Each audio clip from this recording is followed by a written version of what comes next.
Hello student, कैसे हैं आप सब लोग। आई होप सब लोग अच्छे होंगे। और आप देख रहे हैं मेरा यूट्यूब चैनल, जहां पर मैं बीएससी, एमएससी और इंजीनियरिंग मैथमेटिक्स पढ़ाता हूं। और जिसमें से जो हमारा आज का नया चैप्टर है उसका नाम है ऑर्डिनरी साइमल्टेनियस डिफरेंशियल इक्वेशन, और ये हमारा डिफरेंशियल इक्वेशन का है। तो इससे पहले हमने डिफरेंशियल इक्वेशन में बहुत सारी चीज़ें हम पढ़ा चुके हैं, तो ये आज का नया चैप्टर है। तो अगर आपने पुराने लेक्चर नहीं देखे हैं तो ये आई टैब बन के आ रहा है, उसमें जाइए, प्ले लिस्ट बनी हुई है, तो पुराने लेक्चर देख लीजिए। फिर उसके बाद जो आज का चैप्टर पढ़ेंगे तो बहुत अच्छे समझ में आएगा। और देखिए, इस चैप्टर में पहले मैं बता दे रहा हूँ कि इसमें जैसे काफ़ी चीज़ें हैं जो CF के फॉर्मूले में यूज हुई हैं और PI निकालने में यूज हुई हैं, वही हमारा यहाँ पर भी मेथड यूज होने वाला है। तो अब ये सोचिए कि अगर मैं यहाँ पर वो मेथड फिर से दोबारा बता रहा हूँ तो टाइम लगेगा आपको भी। मान लो जो लोग पढ़ चुके हैं उनके लिए भी लगेगा कि फिर से यही चीज़ समझाने लगे, है ना। तो पुराने लेक्चर में क्या है कि मैंने सब एक एक मेथड बताया हुआ है, तो अगर वो आप पढ़ के फिर यहाँ पर आएंगे पढ़ने तो बहुत अच्छे से समझ में आएगा। तो बस मेरी सिर्फ यही रिक्वेस्ट है आपसे कि पुराने लेक्चर थोड़ा बहुत आप देख लीजिए, उसके बाद जब आप ये पढ़ेंगे तो बहुत अच्छे समझ में आएगा, क्योंकि इसमें मैं सिर्फ क्वेश्चन उठाने वाला हूँ और क्वेश्चन का मेथड क्या है सॉल्व करने का वो मैं आपको समझाने वाला हूँ, ठीक है। तो चलिए अब स्टार्ट करते हैं। तो यहाँ पर जो हमारा पहला क्वेश्चन रहेगा वो क्वेश्चन है सॉल्व द साइमल्टेनियस इक्वेशन, ठीक है। सॉल्व द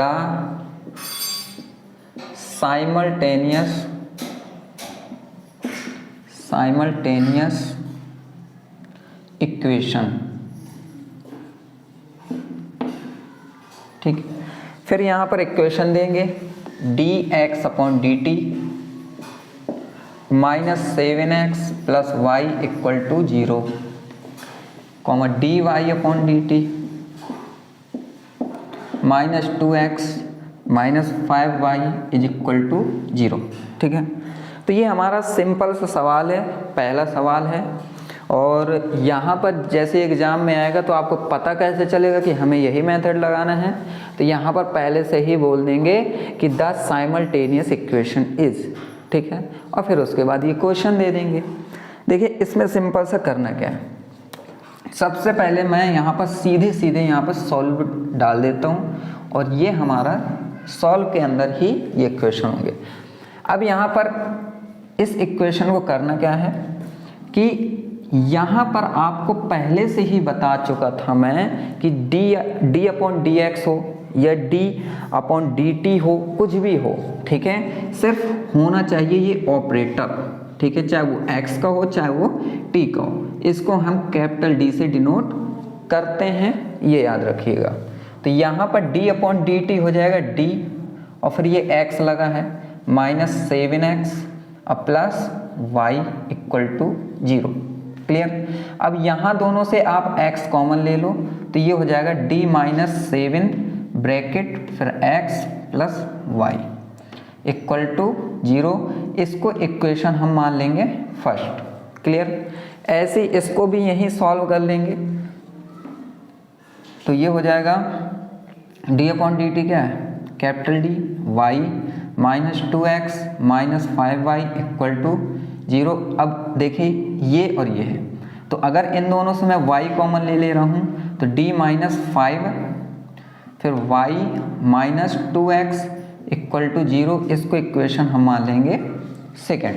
यहाँ तक समझ में आ गया होगा। अब देखिए इसके बाद क्या करना है, इसके बाद मुझे y की वैल्यू को एलिमिनेट करना पड़ेगा, ठीक है। y की वैल्यू अगर मुझे एलिमिनेट करनी है तो y के आगे के जो कोफिशिएंट हैं उसको मुझे इक्वल करना पड़ेगा, तभी जाके ये सब्ट्रैक्ट होगा और कट पाएगा।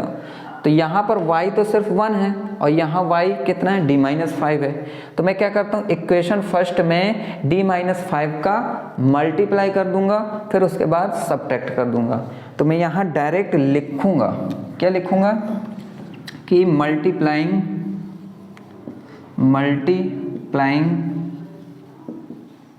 ठीक है, multiplying d -5 in equation 1, and subtracting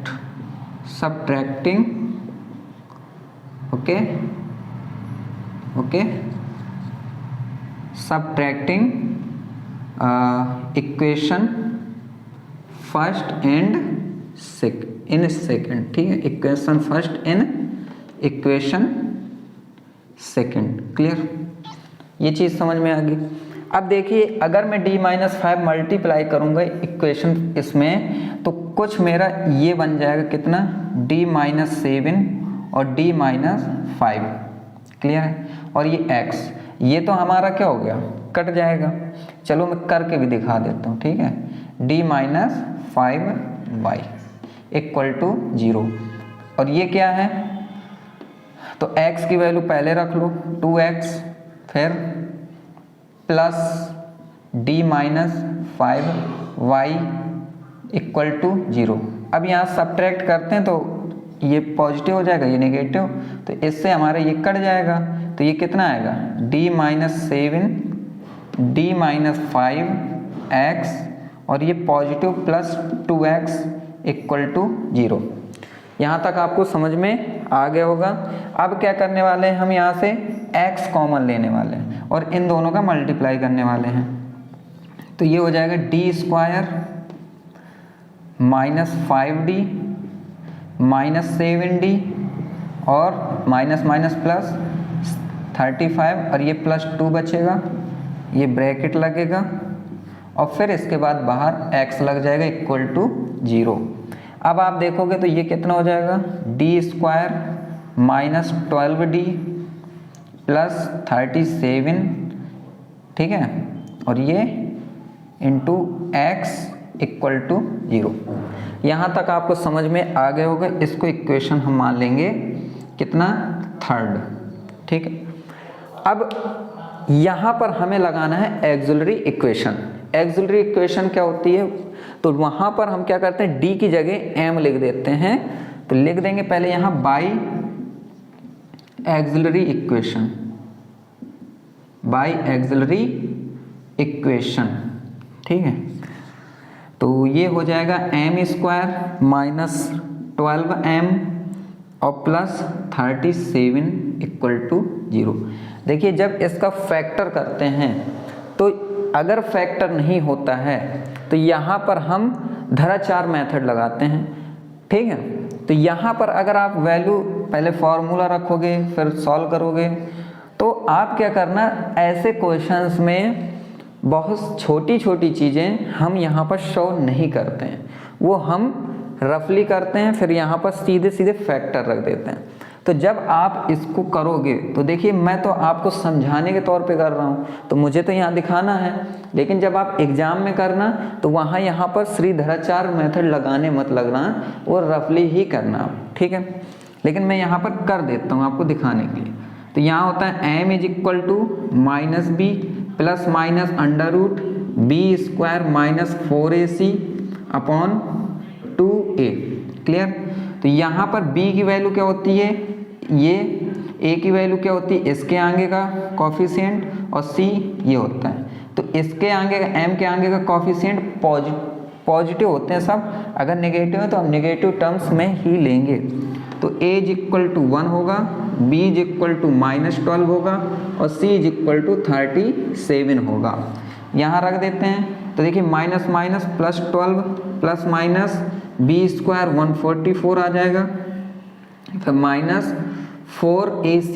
तो देखिए 4 है, a की वैल्यू कितनी है, 1 है, c की, तो 4 का मल्टीप्लाई 37 में करोगे तो 4 6 जा, तो ये 28 हो जाएगा, वो 4 7 जा, ठीक है, 4 7 जा 28 और 4 3 जा 12 और 12 2 14, ठीक है, 14 हो जाएगा। तो ये और अपॉन 2 बचेगा। फिर इसके बाद इसको सॉल्व करोगे तो यहाँ पर हो जाएगा 12 प्लस माइनस और ये बाहर आएगा, ठीक है, तो 2 बाहर आएगा, अंडर रूट माइनस 1 बचेगा यहाँ पर और अपॉन 2। तो ये हो जाएगा हमारा 2 6 जा 12 प्लस माइनस 2 से 2 कैंसिल और रूट माइनस 1 की वैल्यू होती है i। क्लियर है। आई हो जाती है। तो ये m की वैल्यू आई हमारी, ठीक है। m का मान कितना आया है, m की वैल्यू 6 प्लस माइनस आई। चलिए यहाँ तक आपको समझ में आ गया होगा। अब क्या करने वाले हैं हम, इसको थोड़ा सा इरेज करना पड़ेगा हमें।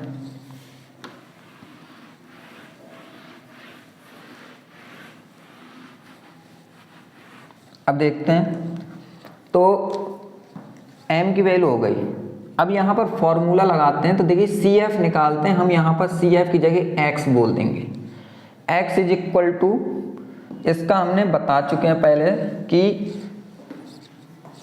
अगर मैं इसको इस तरीके से लिखूं, अल्फा प्लस आई बीटा, तो देखिए अल्फा की जगह 6 है और बीटा की जगह यहाँ इंटू 1 कर लेना, तो 1 हो जाएगा।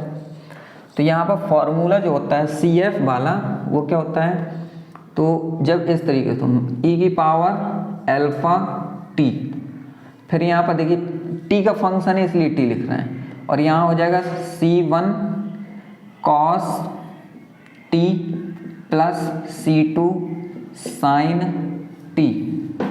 क्लियर, ये हमारा फॉर्मूला होता है। और यहाँ पर t नहीं होता है, यहाँ पर बीटा t, और ये भी बीटा t हो जाएगा। तो अब यहाँ पर रख देंगे अल्फा की जगह कितना है, 6 है, तो e की पावर 6t, फिर यहाँ C1 cos, बीटा की वैल्यू 1 है तो cos t plus C2 sin t। Clear, तो ये x की वैल्यू हमारी आ गई, ठीक।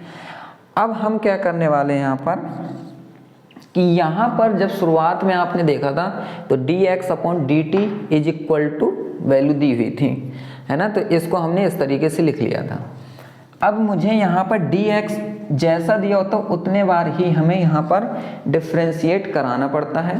तो d सिर्फ क्या था, d अपॉन dt, तो एक ही बार था, तो मुझे यहाँ पर एक ही बार इसका अवकलन मतलब डिफ्रेंशिएट कराना पड़ेगा। तो ये हो जाएगा dx upon dt is equal to, तो यहाँ पर इनटू में है, ये भी t का फंक्शन है, ये भी पूरा फर्स्ट सेकंड लगा देंगे।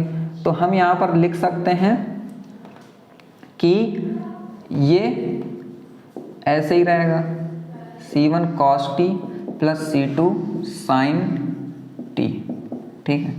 एंड इसका डेरिवेटिव, तो इसका जब डेरिवेटिव करोगे तो e की पावर t का तो e की पावर t रहता है, और फिर 6t का करोगे तो इंटू 6 हो जाएगा। तो ये कितना हो जाएगा, और फिर प्लस, फिर ये सेम रहेगा ऐसे ही, फिर इसका डेरिवेटिव करोगे तो ये क्या हो जाएगा, माइनस C1 sin t, क्योंकि cos t का sin t होता है, और प्लस C2 cos t, ठीक है। ये हो गया हमारा इसका डिफरेंशिएट। अब मैं इसको थोड़ा और अच्छे से लिख देते हैं, तो ये हो जाएगा 6 e की power t C1 cos t plus C2 sin t, ठीक है, और ये प्लस, फिर यहाँ e की पावर 6t, फिर माइनस, ये माइनस वाला पहले यहाँ लिख लें इसको, C2 cos t minus C1 sin t, ठीक है। अब मैं इसको इरेज कर देता हूँ ताकि आपको कंफ्यूजन ना हो जाए फिर।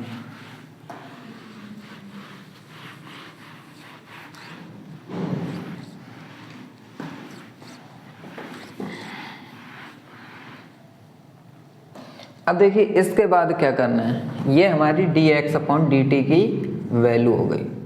तो इसको आपने थर्ड माना था, इसको हम 4 मान लेंगे, ठीक है। अब मेरे पास जो पहला था इक्वल टू 0 था, वो क्या था, तो यहाँ पर था dx अपॉन, तो मैं ये लिख देता हूँ यहाँ पर, ठीक है, कि इक्वेशन द वैल्यू ऑफ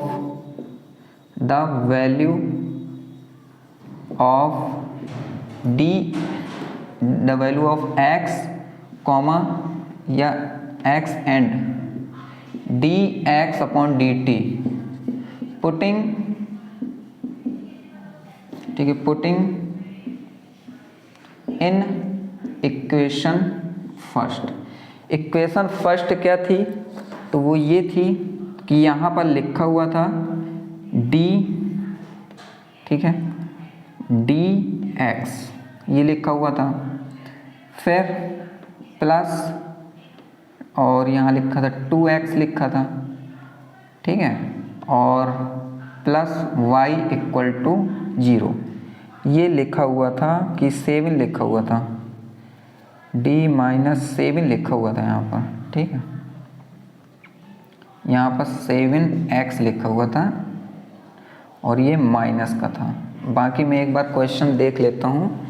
हाँ, dx upon dt minus 7x plus Y, तो अगर मैं ये प्लस वाई की वैल्यू लूँ तो ये हो जाएगा माइनस, तो ऐसे ही अभी रखते हैं, फिर ये तो अभी रख लेते हैं, बाद में परेशानी होगी नहीं। तो ये हो जाएगी पॉजिटिव 7x माइनस d को क्या लिख सकते हैं, dx अपॉन dt, ठीक है। अब इनकी वैल्यू यहाँ पर रखते हैं, फिर आंसर लेकर आते हैं, ठीक है।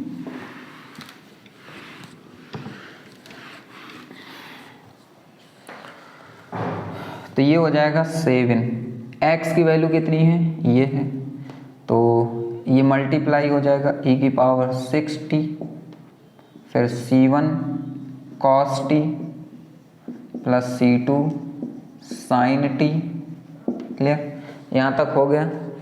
इसके बाद x की वैल्यू तो हो गई हमारे पास, फिर माइनस, फिर माइनस अंदर मल्टीप्लाई होगा, अब इसमें रख देंगे, तो 6 e की power t c1 cos t plus c2 sin t, फिर यहाँ अंदर मल्टीप्लाई होगा तो माइनस e की पावर 6t और c2 cos t minus c1 sin t, ठीक है, ये हो गया हमारा।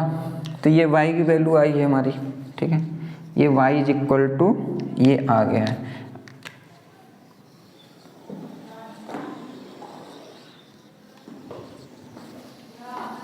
ठीक है, तो आपने देखा इस क्वेश्चन को कि इसको सॉल्व करना कितना आसान था, ठीक है ना। अब एक सेकेंड रुकिएगा इसमें, ठीक है, इसको अभी और सॉल्व करना है हमें, ठीक है, इसको अभी और सॉल्व करना हो तो कर सकते हैं, क्योंकि देखिए यहाँ पर आप देखोगे कि 7 ये तो है ही, और यहाँ पर ये इस तरीके से है ना। तो अगर मैं इसको मल्टीप्लाई, इसको ओपन कर दूँ, ठीक है ना, तो आप कर सकते हो इसके आगे, या नहीं करना हो तो भी कोई दिक्कत नहीं है। हाँ, तो ये कितना हो जाएगा, ये देखिए ये सेम टू सेम है ना, इसको एक स्टेप और बढ़ा देते हैं, तो 7 e की पावर 6t है, और ये भी तो 6 है यहाँ पर, क्लियर, ये तो 7 में 6 जाएंगे, 1 आएंगे, तो e की power 6t c1 cos t plus c2 sin t, ये हो गया। अब माइनस e की पावर 6t और ये हो जाएगा c2 cos t, c2 cos t minus c1 sin t, ठीक है। तो ये हमारा फाइनल आंसर है, ठीक है। तो यहाँ तक आपको समझ में आ गया होगा, है कि नहीं है।